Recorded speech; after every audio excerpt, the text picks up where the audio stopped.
না, তারা প্রথমে আমি একটু পরে এসেছি, যেটা বলেছেন যে আমাদেরকে একটু সময় দেবেন আমরা যেন কাজটা শেষ করতে পারি। আমাদের শিক্ষার্থী বন্ধুদের বক্তব্য ছিল 48 ঘন্টার মধ্যেই আমরা দৃশ্যমান মানে একটা উন্নতি অগ্রগতি দেখতে চাই, এবং তারা ফাইনালি যে কথাটি বলেছেন যে তারা কাজ অনেকটাই এগিয়ে নিয়েছেন।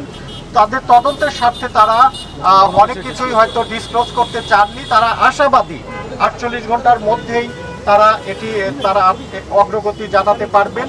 আর না হলে আমরা আবারও আমাদের শিক্ষার্থী সহ আমাদের সকল অন্যান্য শিক্ষক সহ আমরা শাহবাগ থানার কর্মকর্তাদের কাছে এসে বারংবার আমরা এই অগ্রগতি জানতে চাইব, এবং আমরা তাদের সাথে আমাদের যতক্ষণ পর্যন্ত প্রকৃত হত্যাকারী এখানে চিহ্নিত এবং ধরা না পড়বে আমরা তাদের সাথে যোগাযোগ অব্যাহত রাখবো, আমাদের চাপ সৃষ্টি করব।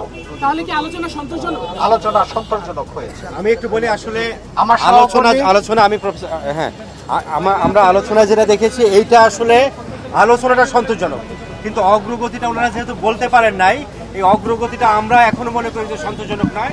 কিন্তু আমাদের হাতে সময় আছে, আমরা 48 ঘন্টা সময় দিয়েছি, আমাদের আলোচনাটা ফলপ্রসূ হয়েছে, কিন্তু আমরা অগ্রগতিটা এখনো ওনারা বলছেন ওনারা স্যাটিসফাইড, কিন্তু আমরা 48 ঘন্টা সময় দিয়েছি। 48 ঘন্টা পরে আমরা বলতে পারবো এটা স্যাটিসফ্যাক্টরি কিনা। আমরা তাদের কাছে আমাদের দাবি এবং আমাদের যেসব হচ্ছে যে আমরা জানি সেই সম্পর্কে আমরা তাদের কাছে উত্থাপন করেছি, এবং তারা বলছে যে তারা অনেক চেষ্টা করতেছে। স্যার যেটা বললো যে ফলপ্রসূ মানে তারা মুখ দিয়ে বলতেছে খুব চেষ্টা করতেছে, কিন্তু কোনো কার্যক্রমে আমরা কোনো হচ্ছে যে চেষ্টা এবং কোনো ধরনের ফলাফল আমরা এখন পর্যন্ত দেখতে পাইনি।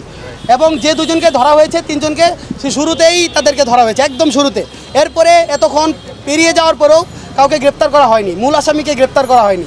তারপরে হচ্ছে যে পুরস্কার দেওয়া হয়েছে, মানে তাকে তার প্রধান আসামিকে নাকি ধরা হয়েছে, এটা বলে পুরস্কার দেওয়া হয়েছে, মানে এগুলো স্পষ্ট ভিন্ন খাতে নেওয়ার চেষ্টা।